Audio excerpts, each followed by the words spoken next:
The Federalist, No. 46.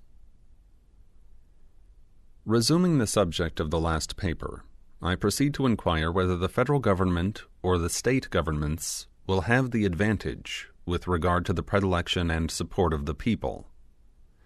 Notwithstanding the different modes in which they are appointed, we must consider both of them as substantially dependent on the great body of the citizens of the United States. I assume this position here as it respects the first, reserving the proofs for another place. The federal and state governments are in fact but different agents and trustees of the people, constituted with different powers and designed for different purposes. The adversaries of the Constitution seem to have lost sight of the people altogether in their reasonings on this subject, and to have viewed these different establishments not only as mutual rivals and enemies, but as uncontrolled by any common superior in their efforts to usurp the authorities of each other. These gentlemen must here be reminded of their error. They must be told that the ultimate authority, wherever the derivative may be found, resides in the people alone, and that it will not depend merely on the comparative ambition or address of the different governments, whether either or which of them will be able to enlarge its sphere of jurisdiction at the expense of the other. Truth, no less than decency, requires that the event in every case should be supposed to depend on the sentiments and sanction of their common constituents. Many considerations, besides those suggested on a former occasion, seem to place it beyond doubt that the first and most natural attachment of the people will be to the governments of their respective states. Into the administration of these a greater number of individuals will expect to rise. From the gift of these, a greater number of offices and emoluments will flow. By the superintending care of these, all the more domestic and personal interests of the people will be regulated and provided for. With the affairs of these, the people will be more familiarly and minutely conversant, and with the members of these will a greater proportion of the people have the ties of personal acquaintance and friendship, and of family and party attachments. On the side of these, therefore, the popular bias may well be expected most strongly to incline. Experience speaks the same language in this case. The federal administration, though hitherto very defective in comparison with what may be hoped under a better system, had during the war, and particularly whilst the independent fund of paper emissions was in credit, an activity and importance as great as it can well have in any future circumstances whatever. It was engaged, too, in a course of measures which had for their object the protection of everything that was dear, and the acquisition of everything that could be desirable to the people at large. It was nevertheless invariably found, after the transient enthusiasm for the early congresses was over, that the attention and attachment of the people were turned anew to their own particular governments, that the federal council was at no time the idol of popular favor, and that opposition to proposed enlargements of its powers and importance was the side usually taken by the men who wished to build their political consequence on the prepossessions of their fellow citizens. If, therefore, as has been elsewhere remarked, the people should in future become more partial to the federal than to the state governments, the change can only result from such manifest and irresistible proofs of a better administration as will overcome all their antecedent propensities. And in that case, the people ought not surely to be precluded from giving most of their confidence where they may discover it to be most due. But even in that case, the state governments could have little to apprehend, because it is only within a certain sphere that the federal power can, in the nature of things, be advantageously administered. The remaining points on which I propose to compare the federal and state governments are the disposition and the faculty they may respectively possess to resist and frustrate the measures of each other. It has been already proved that the members of the federal will be more dependent on the members of the state governments than the latter will be on the former. It has appeared also that the prepossessions of the people on whom both will depend, will be more on the side of the state governments than of the federal government. So far as the disposition of each towards the other may be influenced by these causes, the state governments must clearly have the advantage. But in a distinct and very important point of view, the advantage will lie on the same side. The prepossessions, which the members themselves will carry into the federal government, will generally be favorable to the states, whilst it will rarely happen that the members of the state governments will carry into the public councils a bias in favor of the general government. A local spirit will infallibly prevail much more in the members of Congress than a national spirit will prevail in the legislatures of the particular states. Everyone knows that a great proportion of the errors committed by the state legislatures proceeds from the disposition of the members to sacrifice the comprehensive and permanent interest of the state to the particular and separate views of the counties or districts in which they reside. And if they do not sufficiently enlarge their policy to embrace the collective welfare of their particular state, how can it be imagined that they will make the aggregate prosperity of the Union and the dignity and respectability of its government the objects of their affections and consultations? For the same reason that the members of the state legislatures will be unlikely to attach themselves sufficiently to national objects, the members of the federal legislature will be likely to attach themselves too much to local objects. The states will be to the latter what counties and towns are to the former. Measures will too often be decided according to their probable effect, not on the national prosperity and happiness, but on the prejudices, interests, and pursuits of the governments and people of the individual states. What is the spirit that has in general characterized the proceedings of Congress? A perusal of their journals, as well as the candid acknowledgments of such as have had a seat in that assembly, will inform us that the members have but too frequently displayed the character rather of partisans of their respective states than of impartial guardians of a common interest. That where on one occasion improper sacrifices have been made of local considerations to the aggrandizement of the federal government, the great interests of the nation have suffered on 100 from an undue attention to the local prejudices, interests, and views of the particular states. I mean not by these reflections to insinuate that the new federal government will not embrace a more enlarged plan of policy than the existing government may have pursued, much less that its views will be as confined as those of the state legislatures, but only that it will partake sufficiently of the spirit of both to be disinclined to invade the rights of the individual states or the prerogatives of their governments. The motives on the part of the state governments to augment their prerogatives by defalcations from the federal government will be overruled by no reciprocal predispositions in the members.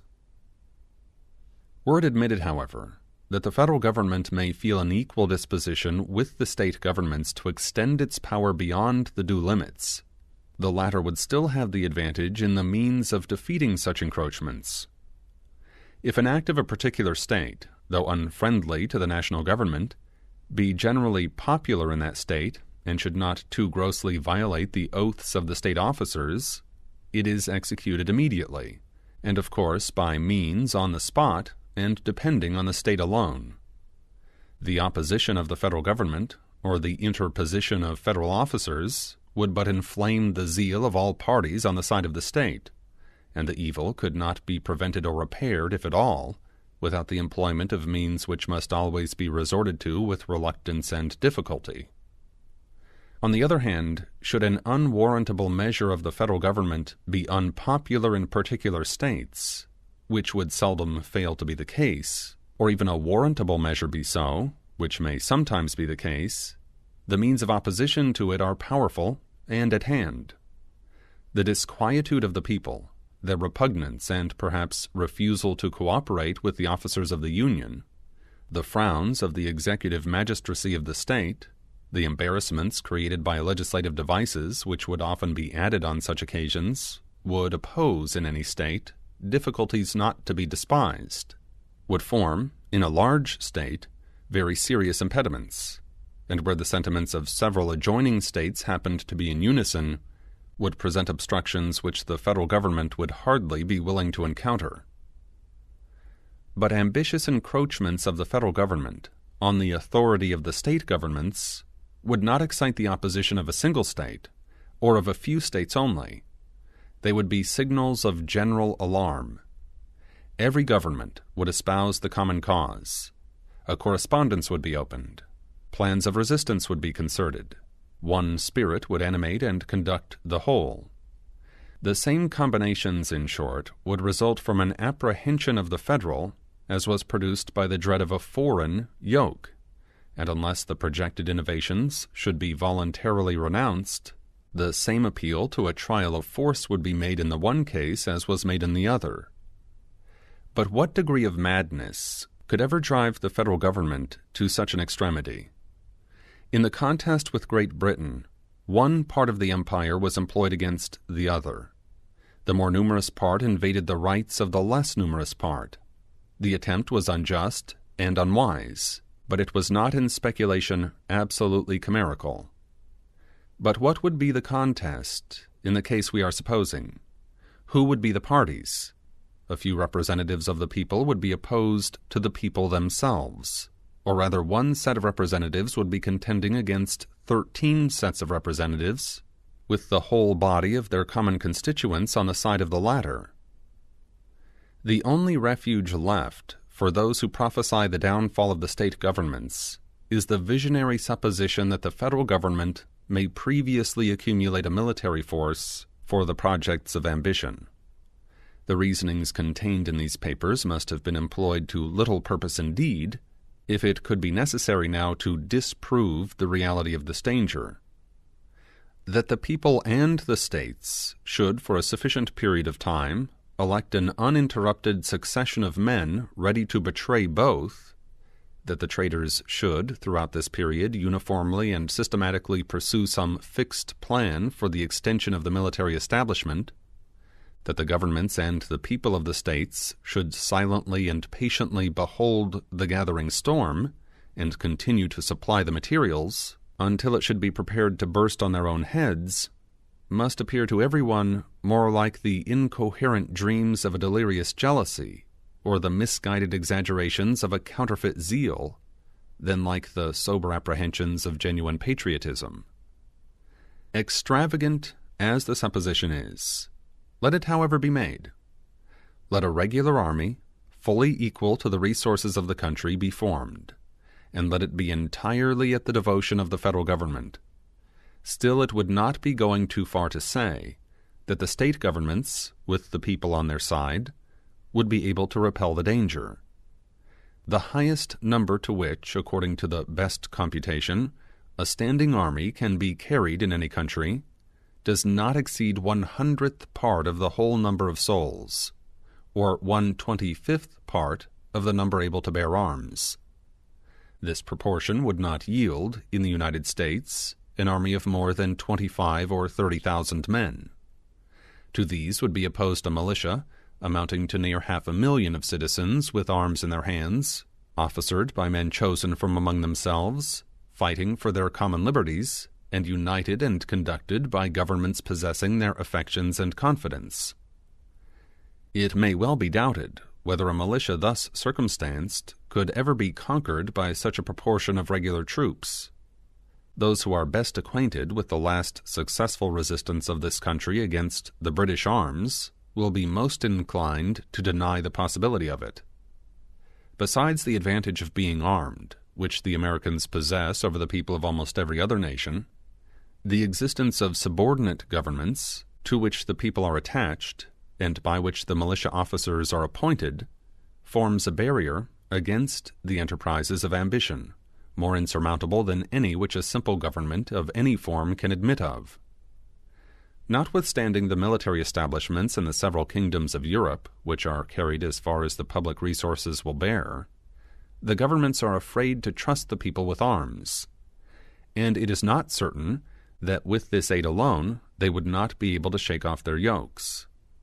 But were the people to possess the additional advantages of local governments chosen by themselves, who could collect the national will and direct the national force, and of officers appointed out of the militia, by these governments and attached both to them and to the militia, it may be affirmed with the greatest assurance that the throne of every tyranny in Europe would be speedily overturned, in spite of the legions which surround it.